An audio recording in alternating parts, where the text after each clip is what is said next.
Hello friends, a very good evening. First of all, I thank the Indian Arthroscopy Society and its executive committee for giving me the opportunity to talk on this topic of video technique. Today we will discuss about all inside PCL reconstruction with remnant preservation. Basically, it's a video technique. As all of us know, a PCL is an important restraint to posterotibial translation and most injuries are successfully treated non-operatively. Only refractory or combined injury cases are treated with the surgical intervention. In the literature, lot many techniques are known to us: the tibial tunnel technique, tibial inlay technique, single bundle technique, double bundle technique, remnant sacrificing technique, and remnant preservation technique. But no study has demonstrated a clear-cut advantage to any one surgical technique in the literature. Today we'll discuss about the PCL reconstruction by all inside technique with remnant preservation. So why all inside technique?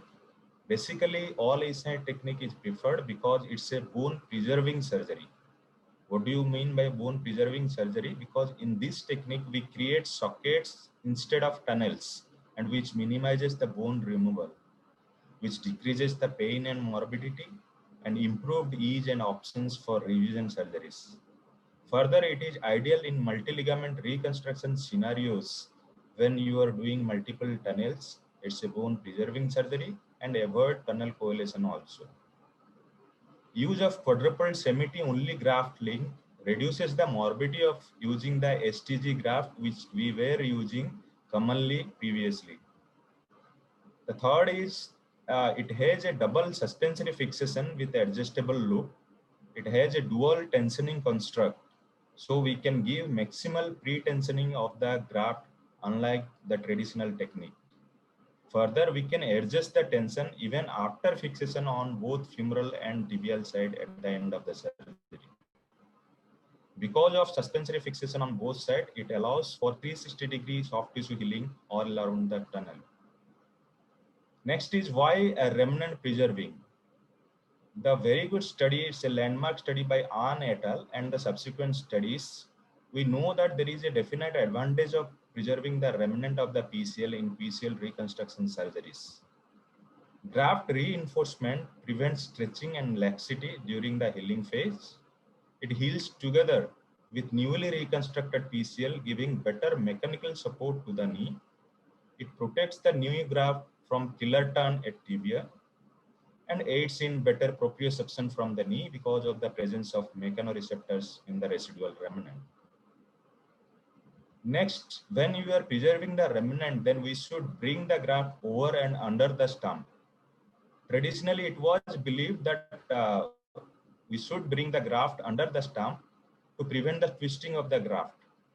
But by this interesting cadaveric study by Jung et al., they concluded that if PCL is reconstructed with preservation of remnant, the graft should preferably be passed over the stump, that is posterior and superior to the PCL stump, to preserve the isometry of the graft and to achieve better intra-articular length.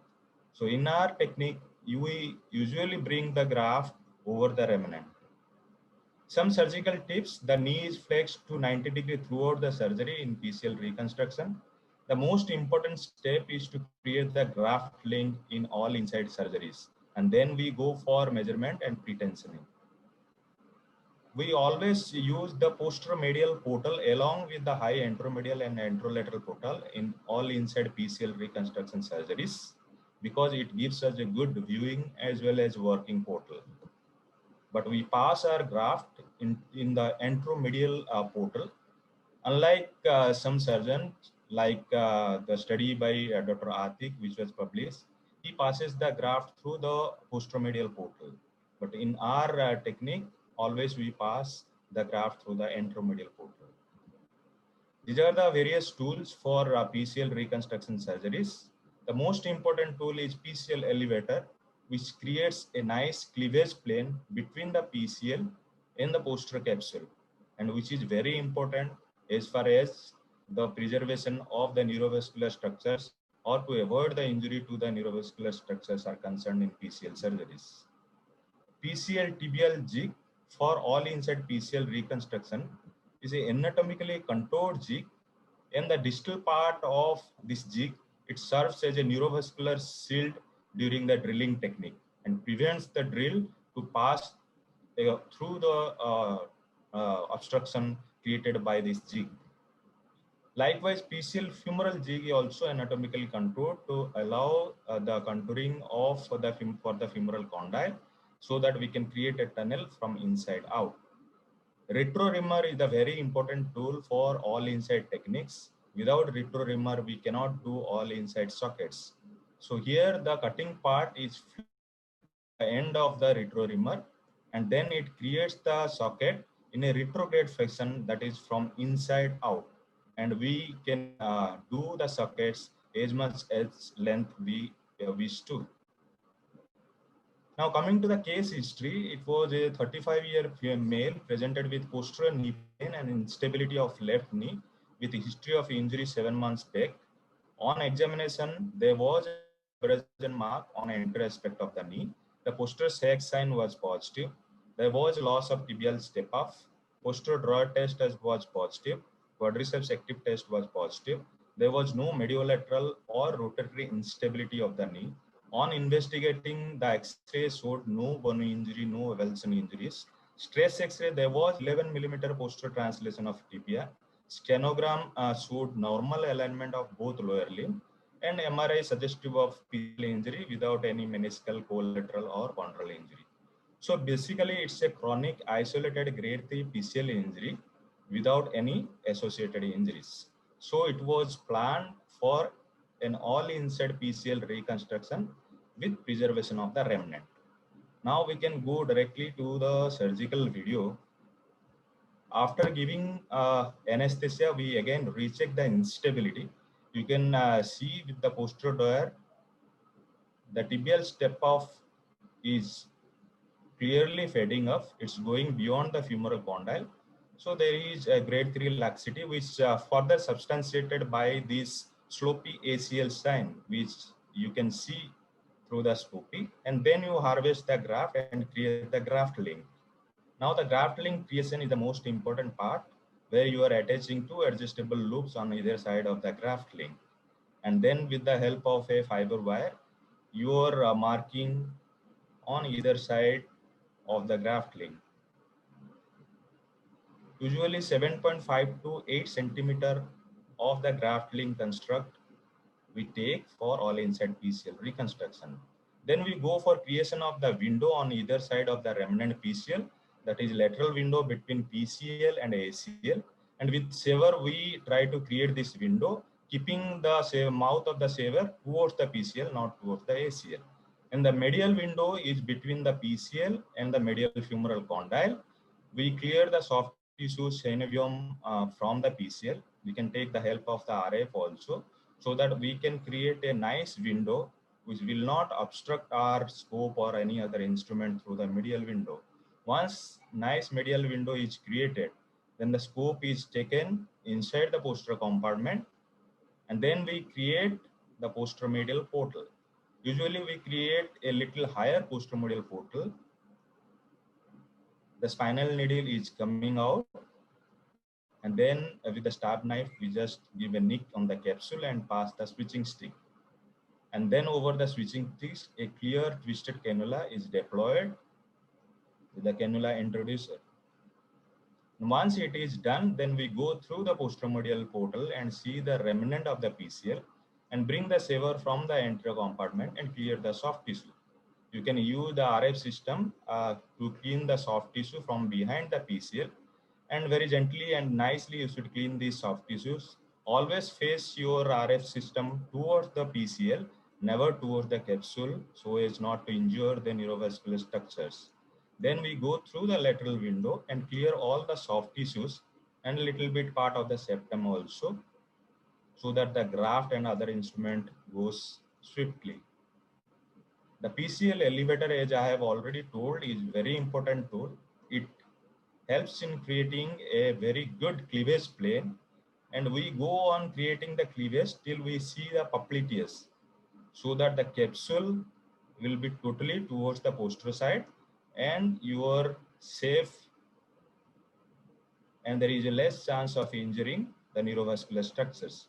Now, marking the tibial exit point, we mark the tibial exit point on the distal part of the remnant PCL, so as not to injure the entire remnant.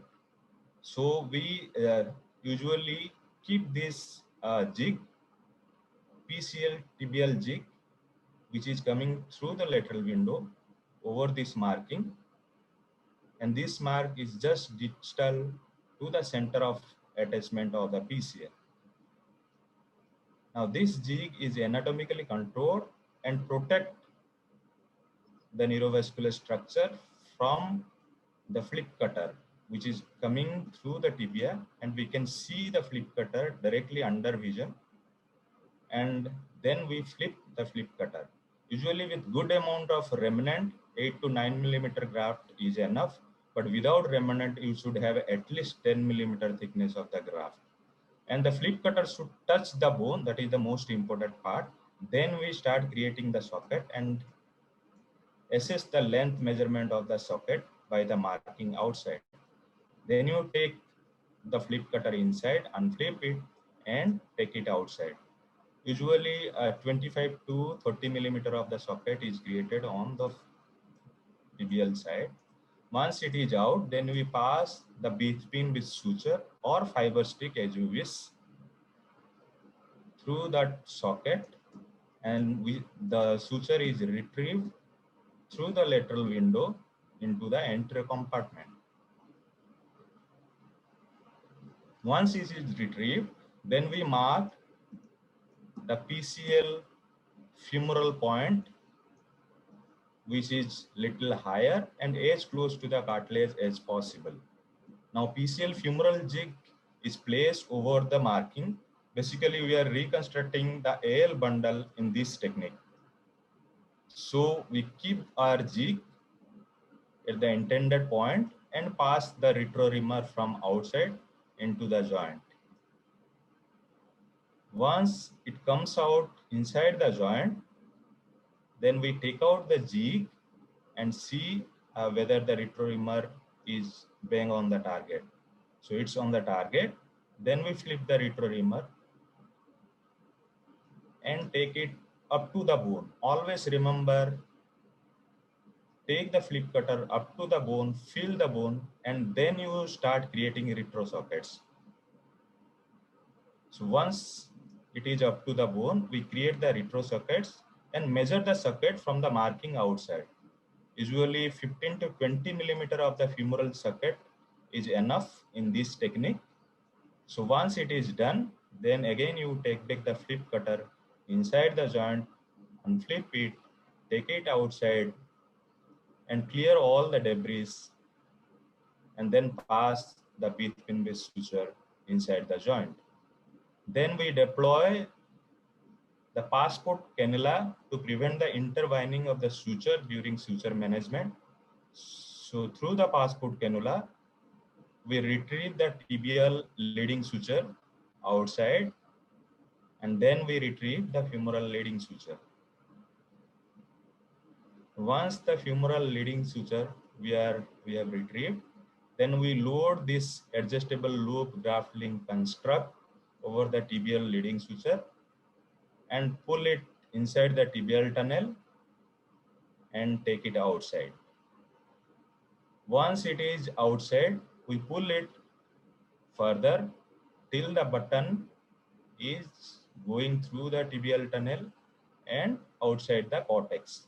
Once the button is outside the cortex and you see it and clear it from the soft tissues, then with toggling movement, you just tension the graft and pass the graft through the tibial tunnel. You can take the help of a probe just to deflect the ACL for smooth passage, or you can use a Wissinger rod on the posteromedial portal. You can see it from the posteromedial portal also.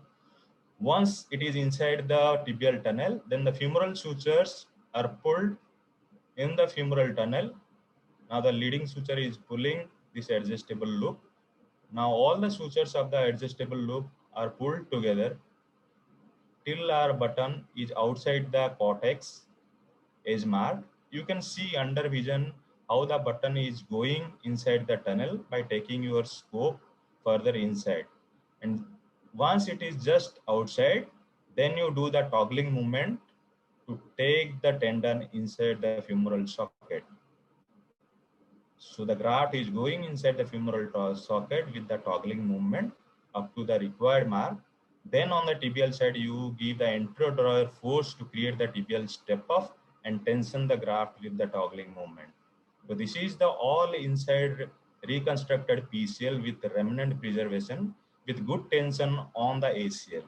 The beauty of this technique is after fixation also, at the end, you can further fine tune your tension of the PCL graft by giving little bit of anterodrawer, and you can recreate the step off you want to do as compared to the opposite side. This is the post-op X-ray, and the post-op protocol is pretty similar to the traditional PCL reconstruction. Here we are going for early mobilization, that is knee flexion in prone position as soon as possible, and rest of the rehab protocol is same as that of traditional PCL reconstruction. We never allow the sporting movement before 6 months. So usually after 6 to 9 months of good rehab, we allow sporting movement. Thank you all for the opportunity again, and thank you IS for the opportunity. Thanks a lot.